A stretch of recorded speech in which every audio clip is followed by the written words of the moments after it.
की पुस्तक में लेके आना चाहता हूँ। नहम्याह की पुस्तक उसका 1 अध्याय मैं आपके लिए 2 पद से पढ़ रहा हूँ, आप ध्यानपूर्वक सुने। तब हनानी नामक मेरा एक भाई और यहूदा से आए हुए कई एक पुरुष आए। तब मैंने उनसे उन बचे हुए यहूदियों के विषय जो यहूदिया से छूट गए थे और यरूशलेम के विषय में पूछा।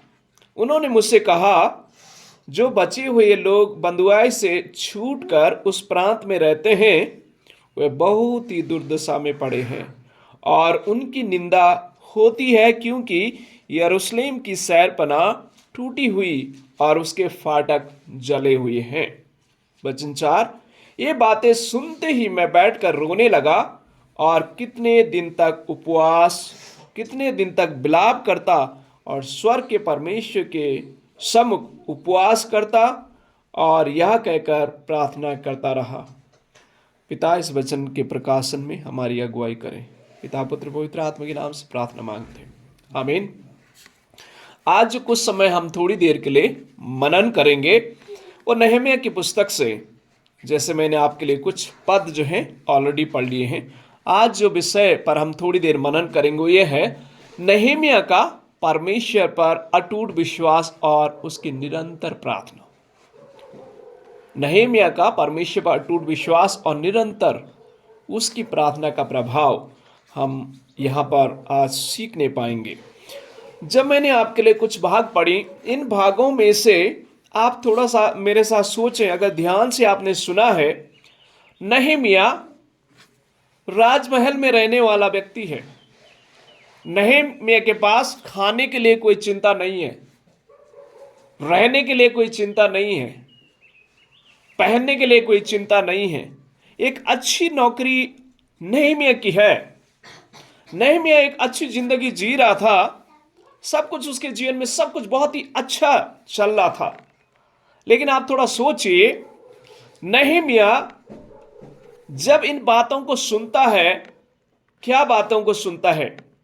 बातें यह वह सुनता है कि यरूशलेम की जो दशा है वो बहुत ही खराब है। जब हम इसके इतिहास में जाते हैं तो यहूदी लोग 70 साल तक बेबीलोन की गुलामी में रहे। 70 साल के बाद जब वापस यरूशलेम में ये लोग आए तो यरूशलेम की हालत बहुत खराब थी। सारी फाटक टूटे हुए थे, जले हुए थे। और जब लोग वहां पर आए, लोगों ने जब वहां पर रहना शुरू किया तो लोग उनकी मजाक बनाते थे।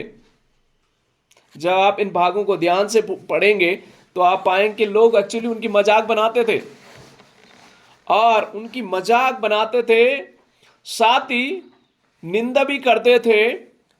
और ये लोग जो है सुरक्षित नहीं थे, क्योंकि उनकी जो बाउंड्री वॉल हुआ करती थी उस समय, बाउंड्री वॉल इसलिए किया जाती थी उस समय, क्या आज भी हमारी सुरक्षा के लिए की जाती है।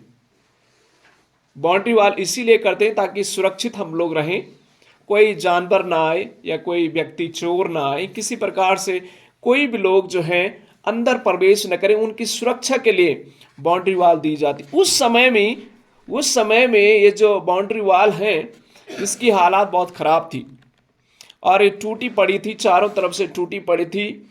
और वहाँ की जो दशा है बहुत ही दुर्दशा में थे, निंदा उनकी हो रही थी। ये शहरपनाह टूटी हुई है और ये जले हुए हैं। और मालूम है ये जो बाउंड्री वॉल था ये तकरीबन 4018 मीटर था। ये बहुत ही बड़ा बाउंड्री वॉल वहाँ पर था। और इनकी जो हाइट हुआ करती थी वो तो तकरीबन जो है 39 फीट की हाइट की बाउंड्री वॉल थी।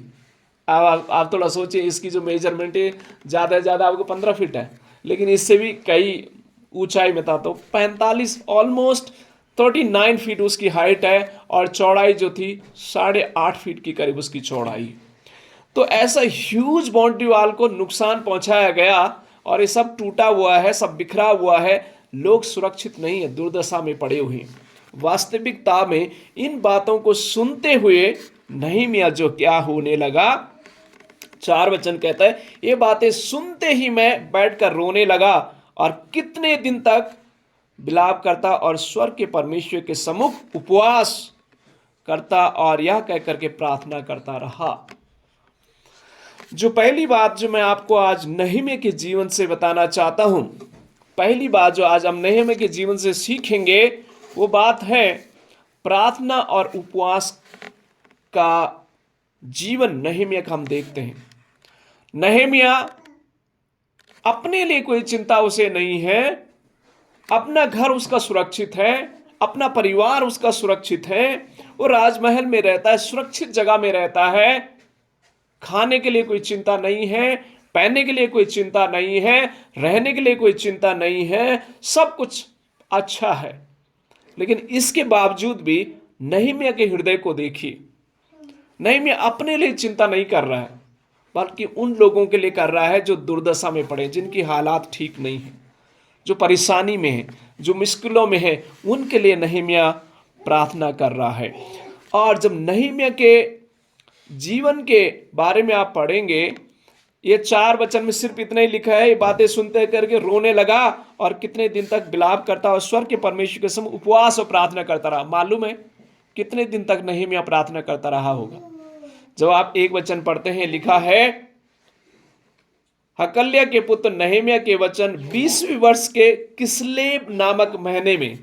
ये किस्लेव नामक जो महीना है, ये यहूदियों का नवंबर का महीना है। और जब 2 अध्याय में आप आते हैं, अर्थचंद्र राजा के 20वें वर्ष में निसान नामक महीने में, ये निसान नामक जो महीना है ये तकरीबन मार्च का महीना है। तो ये 4 महीने तक तकरीबन 120 दिन तक नहूमी प्रार्थना करता रहा। वचन 6 भी कहता है, इस प्रकार से लिखा है 6 वचन में, तू कान लगाए हुए आंखें खोले रहे कि जो प्रार्थना मैं तेरा दास इस समय तेरे दास इस्राएलियों के दिन रात करता हूं उसे तू सुन ले। प्रियो, नहूमी फ्री व्यक्ति नहीं था, उसकी नौकरी थी। और नौकरी मालूम है कैसी थी? राजा के राजमहल में राजा को दाख मधु पिलाना, या राजमहल में भोजन की एक जिम्मेवारी उसे थी। वो एक मुख्य व्यक्ति था जो भोजन वस्तुओं को तैयार करना या प्रेजेंट करना या राजा को दाखरस देना, यानी उसका जो जिम्मेवारी था, बहुत ही व्यस्त जिंदगी थी। क्योंकि राजा के राजमहल में बहुत सारे लोग आया करते थे, बहुत सारी वहां पर जो है लोगों का आना जाना लगा रहता था। तो उसका जो कार्य था नहूमी का, वो बहुत ही व्यस्त कार्य था। उसके बावजूद भी नहूमी जो है उपवास और प्रार्थना कर रहा है। किसके लिए? उन लोगों के लिए जो मुश्किलों में हैं, उन लोगों के लिए है जो परेशानी में है, उन लोगों के लिए है जिनकी हालात ठीक नहीं, उनके लिए वो प्रार्थना करे। वास्तविकता में ये जो बाउंड्री वाल है वहां समय टूटी हुई थी। लेकिन आज आपके लिए, मेरे लिए क्या संदेश है? क्या आप और मैं आज नहूमी के समान मध्यस्थता करने वाले लोग बनेंगे? क्या हम दूसरों के लिए प्रार्थना करने वाले लोग बनेंगे? क्या आपका हृदय और मेरा हृदय टूटता है? क्या मेरा हृदय, आपका हृदय व्याकुल हो जाता है जब हम लोगों को परेशानी में देखते हैं, जब हम मुश्किलों में देखते हैं?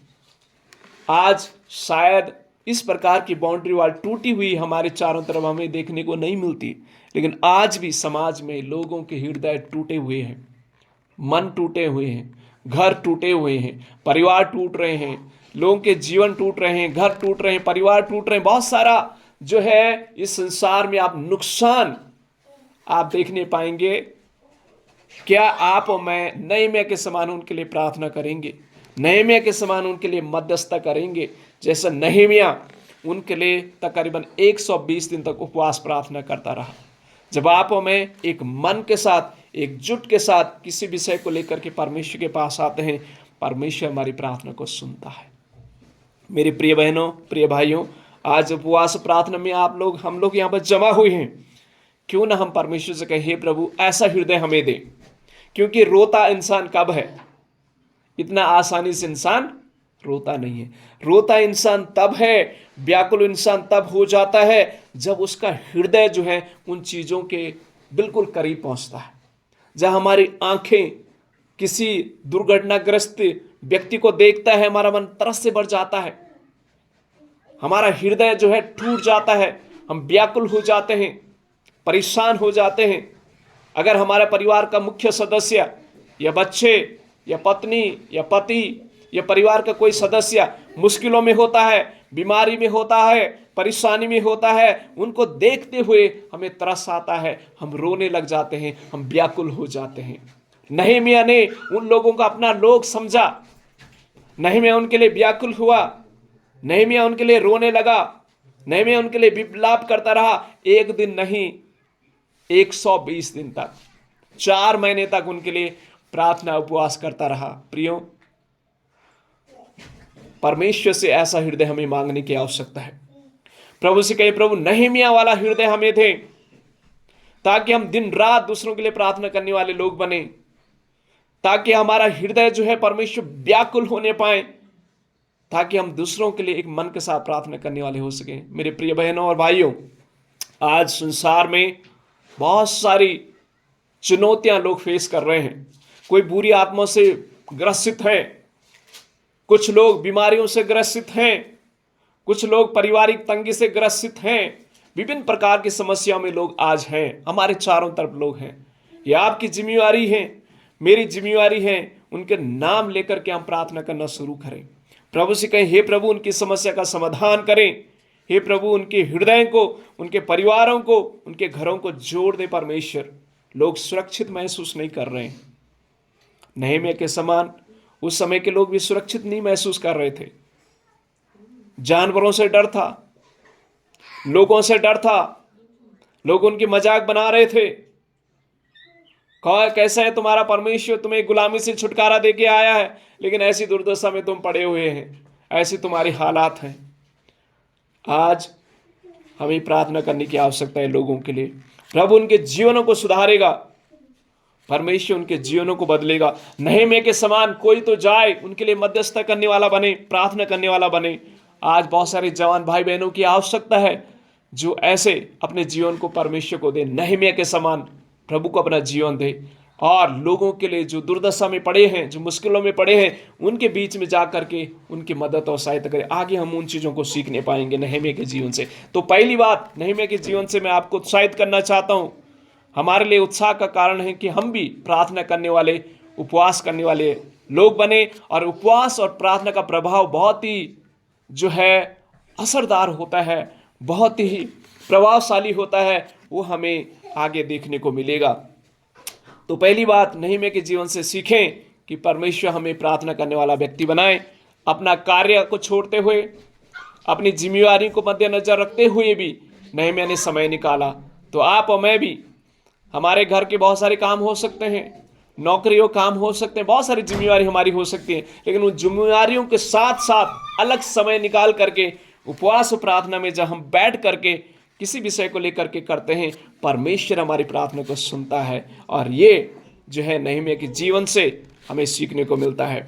और इसी में से 6 वचन मैं आपके लिए पढ़ना चाहता हूँ। 6 वचन मैंने जैसे आपके लिए पढ़ा, 11 वचन पढ़ता हूँ। इसमें लिखा है, हे प्रभु, विनती यह है कि तू अपने दास की प्रार्थना पर और अपने उन दासों की प्रार्थना पर जो तेरे नाम पर भय मानते हैं कान लगा, और आज अपने दास का काम सफल कर और उस पुरुष को उस पर दयालु कर।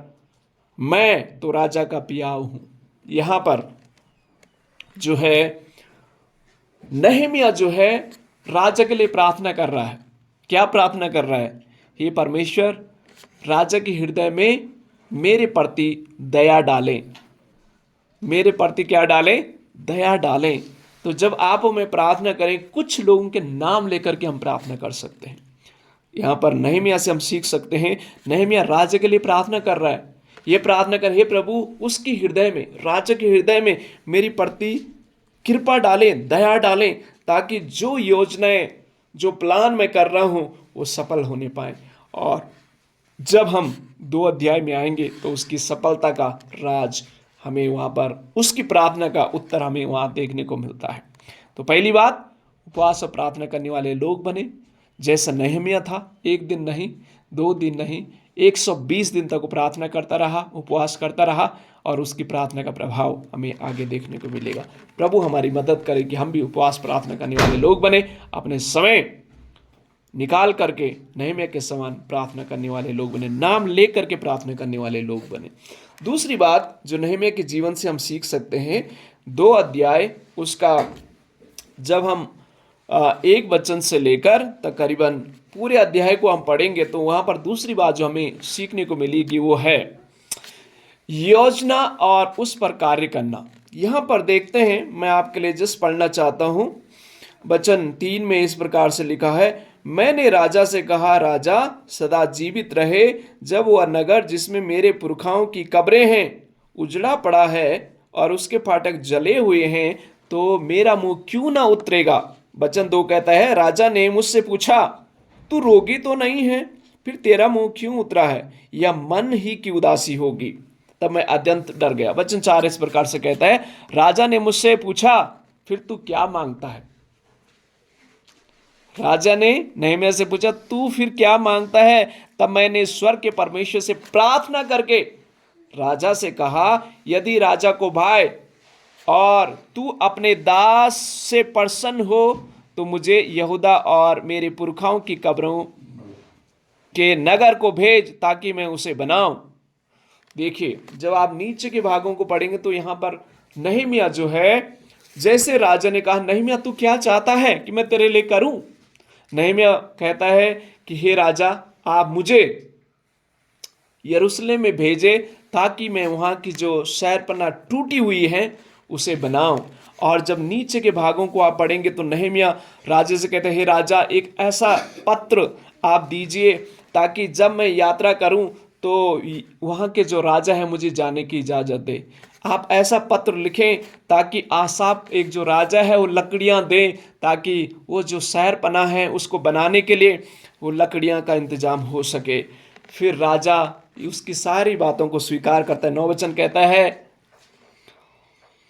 हाँ 8 वचन का लास्ट पैरा कहता है, मेरे परमेश्वर की कृपा दृष्टि मुझ पर थी, इसलिए राजा ने मेरी विनती स्वीकार की। आमीन।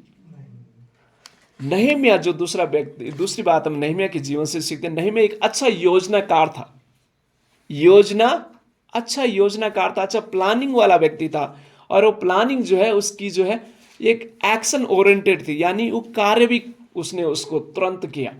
तो आप और मैं जो प्रभु के लोग हैं, एक दूसरा गुण जो नहम्याह से सीख सकते हैं कि हमारे कार्य की एक अच्छी योजना हमें बनाने वाले व्यक्ति बने, और उस योजना को कार्य में तब्दील करने के लिए हम क्या करें, कार्य करें। और जब यहाँ पर हम देखते हैं नहम्याह ने राजा के सामने इन चीज़ों को प्रेजेंट किया, राजा ने उसकी मदद की। और शायद आप थोड़ा सोचिए, राजा के राजमहल में खास मुख्य व्यक्ति है, अगर नहम्याह वहाँ पर नहीं है, एक्चुअली जो जिम्मेवारी नहम्याह की उन दिनों में थी वो बहुत ही गंभीर जिम्मेवारी थी, बहुत ही बड़ी रिस्पॉन्सिबिलिटी उनकी थी। क्योंकि राजा को दाख मधु में अगर किसी ने जहर मिला दिया तो राजा खत्म हो सकता है। हर किसी को ये जिम्मेवारी नहीं दी जा सकती थी जो नहम्याह की थी। बहुत ही विश्वास योग्य व्यक्ति था। इस विश्वास योग्य व्यक्ति को राजा अभी यरूशलेम में जाने की इजाजत देता। क्यों, कैसे ये पॉसिबल हुआ? ये सिर्फ पॉसिबल हुआ, संभव हो पाया तो इसलिए हो पाया क्योंकि नहम्याह ने प्रार्थना की थी। परमेश्वर से नहम्याह ने प्रार्थना की थी, अच्छी योजना उसने बनाई थी, और अच्छी योजना प्रार्थना के साथ उसने परमेश्वर के सामने रखी थी, और परमेश्वर ने उसकी प्रार्थना और उसकी योजना को आशीषित किया। और आगे हम देखने पाते हैं कि कैसे जो नहम्याह है वो सफल हो जाता। दूसरी बात सीखें, जो भी कार्य हम करें, प्रभु की सेवा करें या कोई भी कार्य करें, अच्छी योजना बनाएं। और वो योजना तब तक डेड है जब तक उसमें कार्य ना करें। तो योजना में कार्य करना बहुत ज़रूरी है, और ये गुण हम नहम्याह से सीख सकते हैं कि योजना बनाएं और वो योजना जो है कार्यशील होने पाए, उसमें हमें कार्य करने की आवश्यकता है ताकि वो योजना जो है पूरी हो सके। परमेश्वर के सामने अपनी योजना को प्रेजेंट करें। राजा एक परमेश्वर का एक प्रतिरूप के रूप में हम ले सकते हैं। आज हमारे सामने कोई राजा फिजिकली नहीं होगा, हमारे सामने हमारा परमेश्वर है। उसके सामने अपनी योजनाओं को रखें, अपनी प्लानिंग को रखें, अपनी प्रार्थनाओं को रखें। जब अपनी प्रार्थना, अपनी निवेदनों को परमेश्वर के सामने हम रखेंगे, परमेश्वर उन प्रार्थनाओं को उत्तर देगा। आमीन। जैसे नहम्याह की योजनाओं को नहम्याह ने राजा के सामने रखा, राजा ने स्वीकार किया और इसके साथ राजा ने एक्चुअली उसे सेना, घुड़सवार और अन्य अन्य चीजें भी दी। तो जब आप हमें परमेश्वर से मांगते हैं प्रार्थना में, परमेश्वर हमें देता है। तो दूसरी बात हमने नहम्याह के जीवन से ये सीखी। तीसरी बात जो बहुत ही महत्वपूर्ण बात है वो हमें 2 अध्याय के 17 पद से मिलती है। मैं 17 वचन से पढ़ता हूं। लिखा है, तब मैंने उनसे कहा, तुम आप जानते हो कि हम कैसी दुर्दशा में हैं, कि यरूशलेम उजड़ा पड़ा है और उसके फाटक जले हुए हैं। आओ हम यरूशलेम की शहरपनाह को बनाएं कि भविष्य में हमारी नाम धराई ना हो। फिर मैंने उनको बतलाया कि परमेश्वर की कृपा दृष्टि मुझ पर कैसे हुई है। राजा ने मुझसे कहा, क्या क्या बातें कही थी? तब उन्होंने कहा, आओ हम कमर बांधकर बनाने लगे। आमीन। और उन्होंने इस भले कार्य को करने के लिए हियाब बांध लिया। आमीन। तीसरी अंतिम बात जो कह करके मैं समाप्त करूंगा वो ये है, नहम्याह ने लोगों को उत्साहित किया और उन्हें कार्य करने के लिए जिम्मेवारी भी सौंपी, यानी टीम वर्क नहम्याह ने यहां पर किया। नहम्याह ने लोगों को उत्साह, अब नहम्याह एक्चुअली यरूशलेम में पहुंच चुका है। आप थोड़ा सोचिए, चारों तरफ उनके घर टूटे हुए हैं, बाउंड्री वाल सब टूटा हुआ है, बिखरा हुआ है, सब कुछ खत्म है। जहां से आप नजर उठाओगे वहां खंडर ही खंडर आपको दिखाई देता है। और ये कुछ हैंडफुल लोग हैं, ज्यादा लोग नहीं थे यहां पर। अब नहम्याह उन्हें उत्साहित करता है और उन लोगों को उत्साहित करके कह रहा कि हम इसको बनाएंगे। आप थोड़ा सोचिए, उनके मन में विचार आए होंगे, कहां से सीमेंट लाएंगे, कहां से पत्थर लाएंगे, कहां से लकड़ियां लाएंगे, हमें नौकरी भी करनी है और भी काम करना है, अपने घरों की जरूरतें भी हमारी, वो सब उनके मन में विचार होंगे। लेकिन नहम्याह ने उन्हें ऐसा उत्साहित किया कि वो सब लोगों के मन जो है एकजुट होकर के वो कार्य में लग गए। और जब आप 3 अध्याय पढ़ेंगे, मैं चाहता हूं कि बाद में आप ये नहम्याह की किताब पढ़ना, आप बहुत आशीष को पाएंगे। अगर इस किताब को पढ़ेंगे, इस किताब से बहुत सारी चीज़ें हम सीखने पाएंगे। मैं पूरे भाग को नहीं पढ़ रहा हूँ। 3रे अध्याय में आप पाएंगे उसने राजाओं को, उसने महायाजकों को और याजकों को, परिवार के हर एक सदस्य को जिम्मेवारी दी। उदाहरण के लिए भगत भाई को कहा, यहाँ से लेकर नीचे सुलनी चौक तक आपको रोड बनाना है, ये काम आपको करना है। वहाँ से जसवंत सर को नीचे टुड्डू ग्राउंड तक, फिर वहाँ से सूरज को कुमारहट्टी तक, ऐसी ऐसी जिम्मेवारी दे दी है रोड बनाने की। यानी रोड बनाने की नहीं, वहाँ की बाउंड्री वाल जो टूटी उनको बनाने की उसने जिम्मेवारी। और सब लोगों ने काम करना शुरू किया। और ये काम जो है, जो आप 6 अध्याय उसका 15 वचन पढ़ेंगे, इस प्रकार से लिखा है। आप मेरे पीछे इस वचन को दोहराएं। एलूल महीने के 25वें दिन को, अर्थात 52 दिन के भीतर शहरपनाह बन गई। आमीन। मालूम है बहुत आगे की बहुत सारी घटनाएं हैं। सल्तनत, तोबिया और बहुत सारे और भी जो लोग हैं इनके खिलाफ हो गए। एक हाथ से वो काम करते थे, दूसरे हाथ में तलवार रहती थी। यानी इतना आसान नहीं था इस काम को करना। 52 दिन में, जिस काम को 4 साल लगे थे, 4 साल को अगर आप कैलकुलेट करेंगे ना, मल्टीप्लाई करेंगे, तो ये 48 महीने को कैलकुलेट 30 से अगर करेंगे तो रफली ये 1440 दिन का काम 52 दिन में किया। आप थोड़ा सोचिए, इतना ह्यूज वर्क, इतना बड़ा काम जो है। जैसे मैंने कहा 4018 मीटर लंबी बाउंड्री वाल, और जैसे मैंने कहा 39 फीट उसकी हाइट, और जैसे मैंने कहा 8.5 या 8.2 उसकी चौड़ाई वाली वाल को इन लोगों ने इस असंभव काम को कितने दिन में किया? 52 दिन में। कैसे हुआ? ये सब हुआ प्रार्थना के द्वारा, ये सब हुआ अच्छी योजना के द्वारा, ये सब हुआ उत्साह, उनको उत्साह देने के लिए और कार्य जिम्मेवारी सौंपने के द्वारा हुआ। प्रियो, परमेश्वर हमारी मदद और सहायता करें। जैसे नहम्याह ने एक व्यक्ति नहम्याह ने जिम्मेवारी ली और इस असंभव काम को संभव किया। जब हम हर एक जिम्मेवारी लेंगे प्रभु की सेवकाई के लिए, प्रभु के कार्य के लिए, हम सफल होंगे, हम सफल होंगे। प्रभु से ये मांगे कि नहम्याह वाला जीवन और गुण हमें दें, प्रभु निश्चित देगा। प्रभु इस वचन के द्वारा हमें आशीष दे।